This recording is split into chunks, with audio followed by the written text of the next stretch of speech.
St. Louis Blues versus Pittsburgh Penguins. Hockey fans, buckle up, because Monday night in Pittsburgh sets the stage for a compelling East versus West showdown as the St. Louis Blues skate into PPG Paints Arena to take on the surging Pittsburgh Penguins.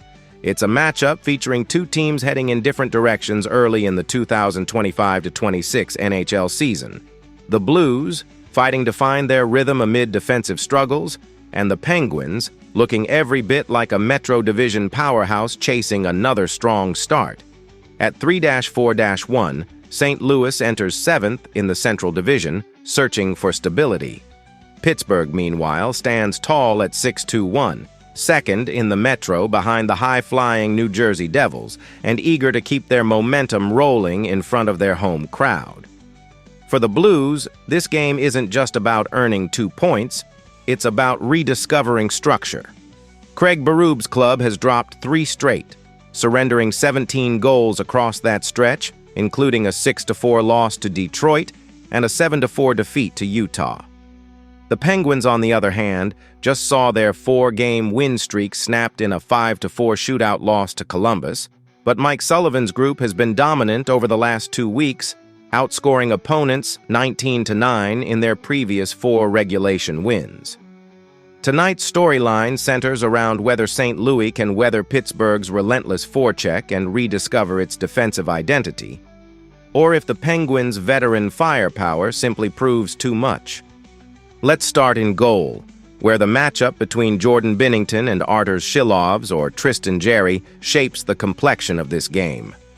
For St. Louis, Binnington has carried the Lions' share of the load, and though his numbers, 3.21, 3.12 goals against average, .872 save percentage, aren't sparkling, they've been serviceable behind a shaky blue line. Backup Joel Hofer has struggled to support him, posting a 6.23 goals against and sub .800 save percentage in limited work, meaning the Blues will lean heavily on Binnington again tonight. The veteran netminder will need to be at his sharpest, especially against a Penguins team averaging 3.56 goals per game, top 5 in the NHL through 9 contests. On the opposite end, Pittsburgh's goaltending tandem has been rock solid. Tristan Jarry, back in rhythm, owns a 3-1-1 record with a 2.52 GAA and a stellar .921 save percentage, while Arturs Silovs has filled in admirably with 3 wins of his own. Jarry is expected to get the nod, and his calm poise in the crease has been the difference maker in several tight finishes. If the Penguins maintain their defensive support and limit St. Louis's transition chances, Jarry could control the game's tempo from start to finish. Now let's talk scoring, because both sides bring firepower. For St. Louis, Jake Neighbors has emerged as the team's offensive catalyst. The 22-year-old winger leads the club with 7 points, 6 goals, 1 assist, showing flashes of a breakout year.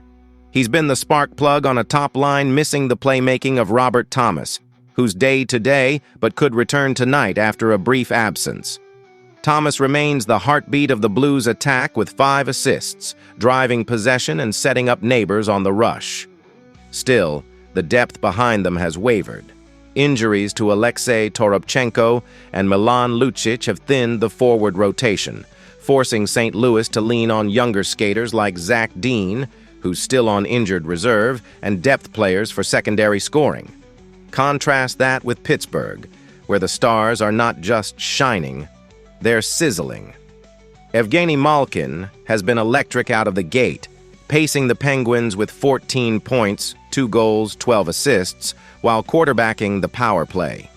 His chemistry with Sidney Crosby, who's already tallied 6 goals and 15 shots on goal, gives Pittsburgh a lethal 1-2 punch that few teams can match.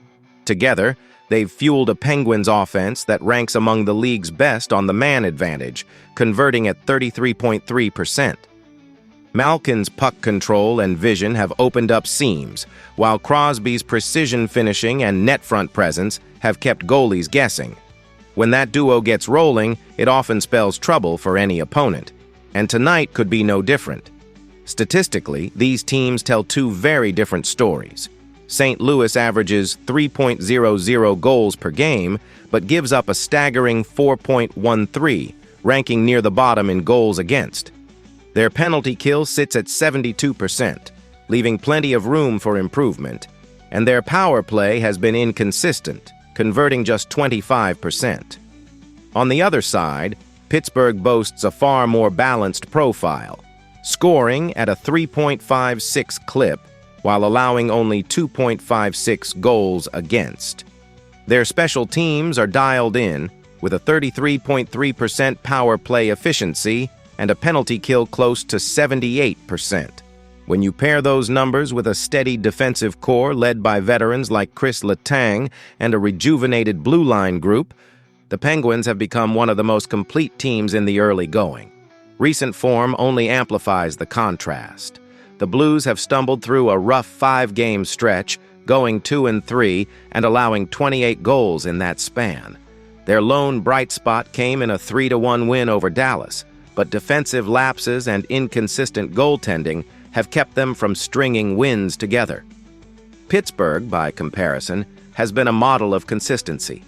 Before the shootout setback to Columbus, they had reeled off 4 straight wins, including dominant efforts over Vancouver, San Jose, and Los Angeles, where they outshot opponents by double digits in 3 of those games.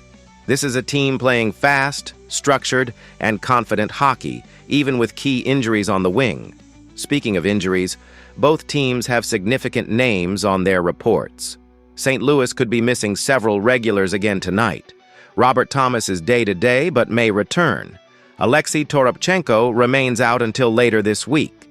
Milan Lucic is sidelined until late November, and Zach Dean is on injured reserve through early November.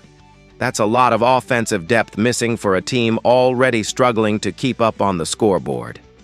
Pittsburgh isn't entirely healthy either. Rickard Rakell is out until December with a long-term issue, while Caleb Jones, Tanner Howe, Rutger McGroarty, and Jack St. Ivany all remain unavailable. But the Penguins' depth has stepped up admirably, with secondary contributors filling the gaps and the top 6 carrying the offensive load. In the standings, the stakes are already beginning to take shape. The Blues sit tied with Minnesota at 7 points, both chasing the middle pack of the Central Division led by Utah and Colorado, each with 14 points. That's a wide gap to close, and for St. Louis, dropping another game could start to dig an early season hole. Pittsburgh, meanwhile, trails only the red-hot Devils in the Metropolitan Division. With 13 points and a 6-1 record, the Penguins are poised to solidify their place among the conference's elite with another home win tonight. It's still early, but divisional positioning matters, and the Penguins know how valuable every point becomes down the stretch. So what are the X factors tonight? For St. Louis, it starts in goal. Jordan Binnington has to steal one. The Blues' defensive structure has broken down too often, so their goaltender must play above the numbers. A 35-save performance might be the bare minimum against this Penguins offense. Offensively, the Blues need Neighbors to stay hot, and Thomas, if healthy, to control tempo in the neutral zone. The power play also has to deliver. A dry night with the man advantage will almost certainly spell another loss. For Pittsburgh, it's all about pace and puck management. If Malkin and Crosby dictate possession early, this game could tilt quickly. The Penguins' depth scoring, particularly from their bottom 6, could also play a key role, especially with Rakell and McGroarty out. And don't overlook Jerry. His ability to control rebounds and prevent second-chance chaos could stifle the Blues' net front presence. As for a prediction, based on current form, analytics, and roster health, it's hard to bet against Pittsburgh at home. The Penguins have outscored opponents 32-23 this season, while St. Louis has been outscored 33-24. Add in a Blues penalty kill hovering near 70% facing a power play clicking at 1 in 3, and the numbers paint a clear picture. Expect the Penguins to control possession, exploit St. Louis's defensive breakdowns, and ride another multi-point night from either Crosby or Malkin. St. Louis will battle, but the gap in special teams and defensive structure is likely too much to overcome. Final call. Penguins 4, Blues 2, with Pittsburgh's veterans continuing their early season surge and St. Louis heading home still searching for answers. Tonight's game may be just one of 82, but it offers a clear snapshot of where each franchise stands. The Penguins, organized, dangerous, and hunting for another playoff run. The Blues, talented, but still in search of identity and consistency. Pittsburgh's experience and chemistry give them a slight upper hand, especially when their top line finds rhythm early. For St. Louis, it's about discipline and puck management, two areas that have wavered in recent outings. If the Blues can rediscover their defensive backbone, they'll hang around and make it competitive deep into the third period. If not, the Penguins' veteran core could turn this into another statement win at home, reinforcing their status as one of the East's most poised, playoff-ready teams. And that's the setup for a Monday night in Pittsburgh. Two proud franchises, one ice surface, and plenty on the line. After analyzing both teams, my pick for this match is Pittsburgh Penguins winner. Drop your thoughts and predictions in the comments box. Boston Bruins versus Ottawa Senators. In the heart of Ottawa, two Atlantic Division rivals meet again as the Boston Bruins, 4-6-0, visit the Ottawa Senators, 4-4-1, at the Canadian Tire Centre. It's a pivotal early season test between teams searching for traction in a tightly packed division race. Boston enters just 1 point behind Ottawa in the standings, sitting 6th with 8 points, while the Senators, holding 9, aim to climb closer to the middle tier of the Atlantic behind leaders Montreal and Detroit. This matchup isn't just another divisional clash, it's a tone setter. Both clubs have endured uneven starts, trading flashes of dominance for stretches of inconsistency. Boston's blue-collar identity and structured forecheck face off against Ottawa's youthful energy and offensive creativity, making for an intriguing stylistic contrast. Between the pipes, it's shaping up to be a duel of familiarity and former connections. Boston is expected to start Jeremy Swayman, who owns a 3-3-0 record, a 2.85 goals against average, and a .910 save percentage through his first 6 appearances. Swayman has been a stabilizing force amid Boston's defensive lapses, often keeping his team competitive when the structure falters in transition. His rebound control has been sharp, and his ability to read plays off the rush will be vital against Ottawa's quick puck movement. On the opposite end, the Senators are likely to roll with Linus Ullmark, Boston's former netminder, who has gone 4-3-1 with a 3.11 goals against average and .870 save percentage. Ullmark's numbers have fluctuated, largely due to Ottawa's defensive volatility, but his recent starts have shown improvement, highlighted by better lateral movement and stronger positioning. He'll look to rebound against his old teammates, a storyline that adds an emotional edge to this matchup. Backup options also paint a clear picture of reliability versus uncertainty. Boston's Joonas Korpisalo has struggled with a 4.03 GAA and .845 SV%, making Swayman's role even more crucial. Meanwhile, Ottawa's young Leevi Meriläinen has had a rough go in limited action with a 7.23 GAA, showing that Ullmark must carry the load for now. In a matchup like this, where the margin of error will be slim, the steadier goaltender could very well determine the outcome. The Bruins' attack continues to orbit around the superstar presence of David Pastrnak, who leads the club with 13 points, 5 goals, 8 assists. Pasternak's scoring instincts and ability to create space on the power play remain elite.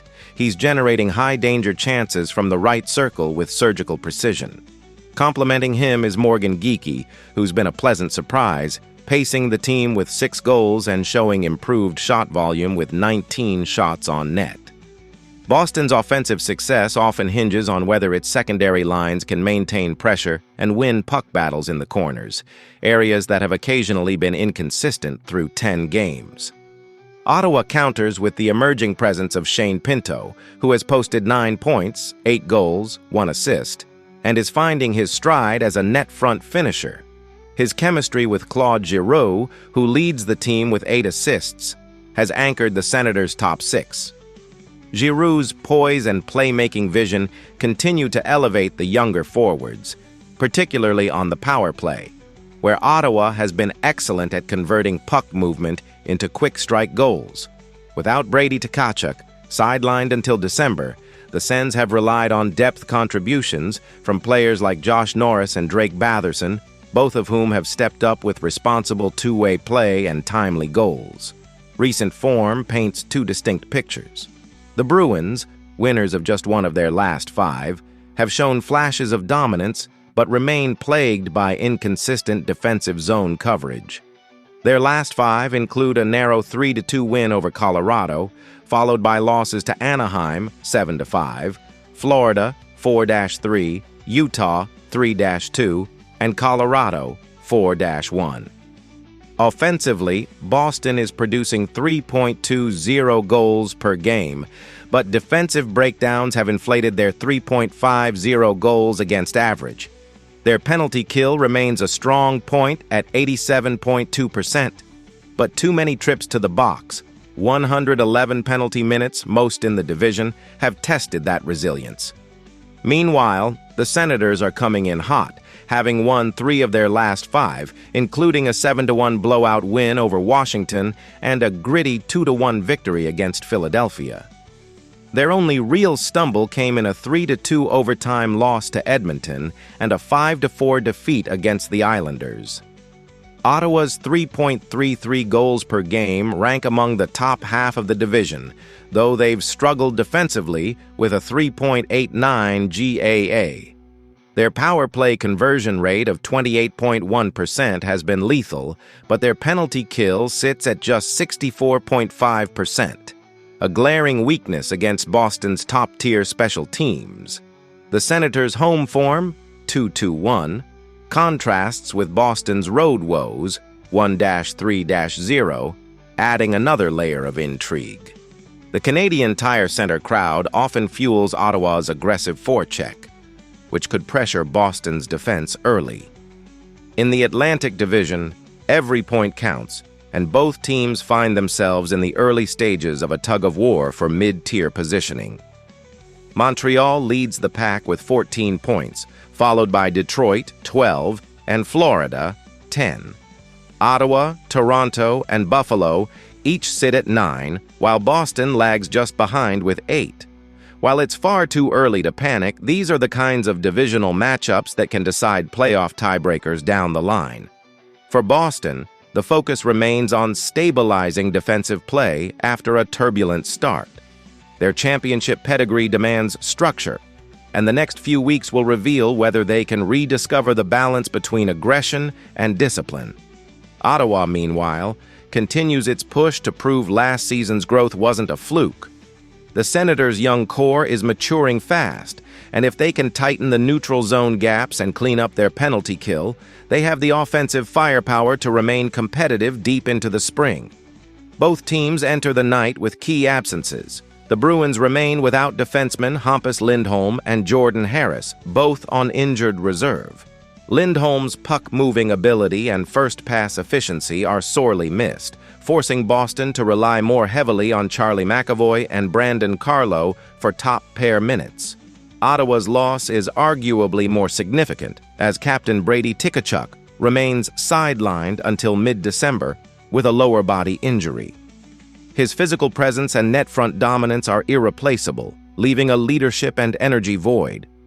Depth-wise, Boston's fourth line has provided energy but little scoring, while Ottawa's bottom 6, driven by Parker Kelly and Ridley Gregg, has shown flashes of grit and forecheck pressure. Special teams depth could play a deciding role, particularly Boston's strong penalty kill against Ottawa's high-octane power play.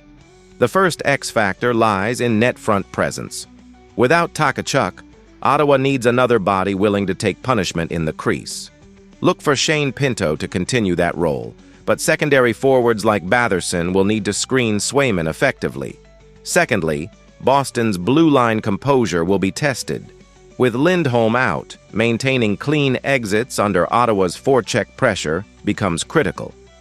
Any sloppy puck movement could quickly turn into transition goals. The Bruins will need tighter defensive rotations and strong communication between their pairings to avoid costly breakdowns, especially against Ottawa's aggressive forwards pressing for early momentum. Lastly, special teams could determine everything. Boston's penalty kill has been one of the league's best. Ottawa's power play has been elite. Whichever unit wins that battle may control the game's tempo and emotional swing. This one feels destined to be a tight, physical chess match between two teams that know each other well. Ottawa's offensive rhythm and home ice advantage give them an early edge, but Boston's discipline, experience, and superior penalty kill keep them squarely in the fight. Both sides bring a mix of youthful energy and veteran grit, setting the stage for a playoff-style intensity even this early in the season. Expect Swayman to outperform Ullmark in net, facing heavier traffic but turning in key saves late. The game could easily hinge on a single mistake or special teams swing, with momentum shifting quickly between zones.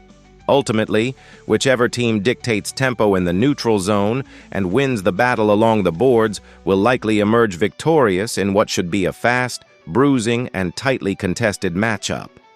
Projected scoreline: Boston Bruins 4, Ottawa Senators 3, OT. In the end, Boston's resilience and leadership core, anchored by Pasternak and McAvoy, should be enough to edge out a hungry Ottawa squad. But don't be surprised if the Senators' speed and energy make this one of the most entertaining early-season clashes in the Atlantic.